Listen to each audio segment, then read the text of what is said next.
young girl must have a life partner. ஒரு வாலிப பெண்ணோ வாலிப பையனோ வாழ்க்கை துணை வேண்டும். But you should not unite with the unbeliever. ஆனால் இந்த வாழ்க்கை துணை என்பது யாரிடத்திலே தெரிந்து கொள்கிறீர்கள்? அவிசுவாசியோடு, தேவனை அறியாத ஜாதியோடு கூட நமக்கு சம்பந்தம் ஏற்படுத்த கூடாது. You believers should not have any fellowship with unbelieving family.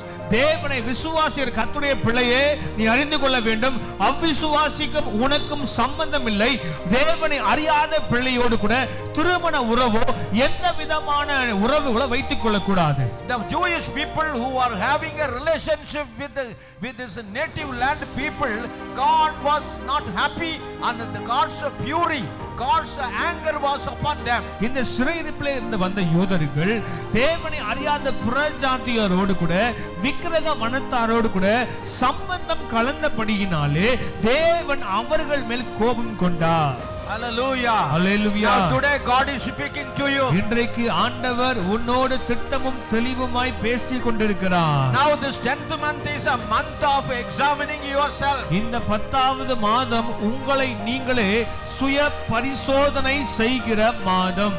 To whom you are having a fellowship? நீ யாரோடு ஐக்கியப்பட்டிருக்கிறாய்? You are a chosen generation. நீ தேவனால் தெரிந்து கொள்ளப்பட்டவன் அல்லவா? You are a royal priesthood. நீ ஆசாரியனாய் தேவனால் தெரிந்து கொள்ளப்பட்டவன் You அல்லவா? are redeemed by the blood of Jesus Christ.